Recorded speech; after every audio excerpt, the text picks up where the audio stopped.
right now, some of our makers out there, the block makers, the songket weavers, are currently in their 70s, and it's only a matter of years before they're going to get tired. There's a generation that didn't pick it up, and so now they're having a problem of like, who's going to take up my legacy? They didn't train a second lamplighter. If we are not the one that are actually like preserving the culture and our heritage, it will just remain the history book. And nobody else would be able to have access to how is it really like.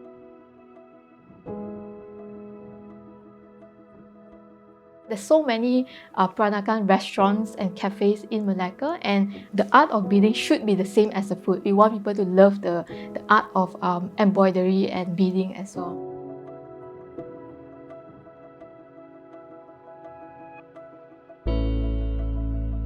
So Nyonya beading embroidery is a dying art because younger generations don't really want to pick these skills anymore. The whole embroidery process is actually very tedious, and you have to spend like hours to actually embroider this.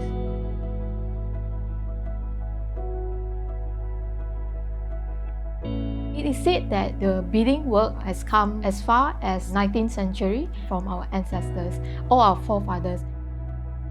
But I think what's interesting also is that in the past, is the women that actually sold the kasut manik for the men.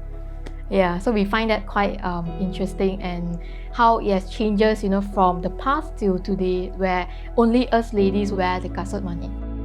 So back in the 19th century, it represents the symbol of wealth, because last time they will employ some sort of French woman to actually come to their house, and they will teach them like stitch by stitch how to sew a kasut manik.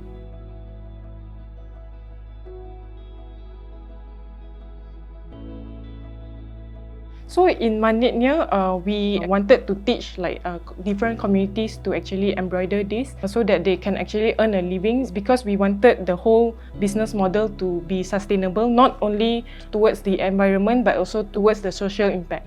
I think the reason why we wanted to, take up this challenge of learning how to embroider is because I think we want to try and see, can we actually bring this up to be modern, to be more contemporary, but at the same time, preserving the heritage that we have as well in Peranakan.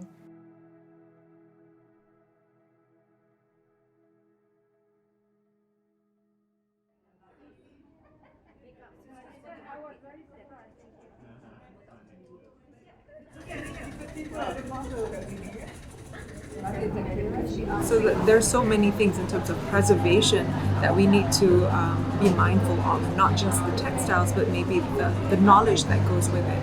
And it doesn't mean pass down the knowledge in terms of training a new weaver. Maybe we should document them in a better fashion so that we can replicate that in the future.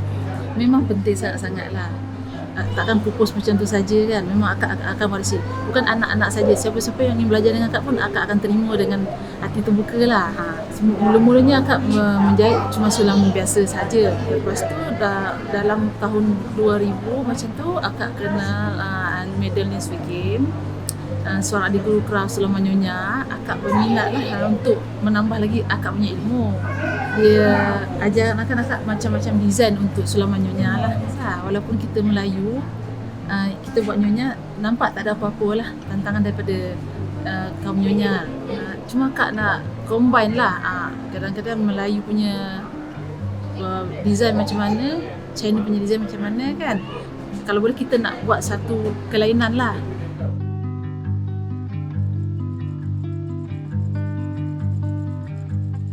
I honestly feel that learning to embroider is not as difficult as like cooking, for example, where you have so many ingredients, so many variables and things like that. But then in beads embroidery, as long as you have the patience, the eyesight, and at the end of the day, you can pick up that skill. Currently, I'm actually teaching people, but 6 months ago, my mom is actually teaching me very patiently, like the correct technique, where to poke, what beads to use, the colors, the design. As long as you don't give up and you stay committed, you can actually pick up something.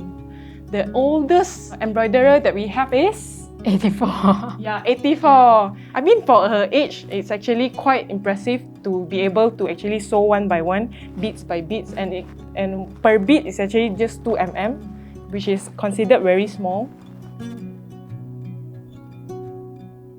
To me personally, culture, it doesn't belong to me or to the Peranakan culture.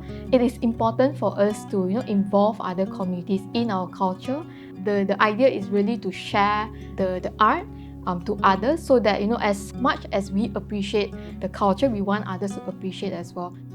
Kita kena ada pewaris lah menjahit ni, sebab sekarang ni sudah hampir hilang lah, boleh dikatakan 2-3 orang je boleh pandai jahit sulam macam ni kan. Jadi memang kena lagi promosikan lah cara buat sulaman jenis lama macam ni, supaya orang-orang muda boleh tahu, tak hilang lah warisan kita macam ni.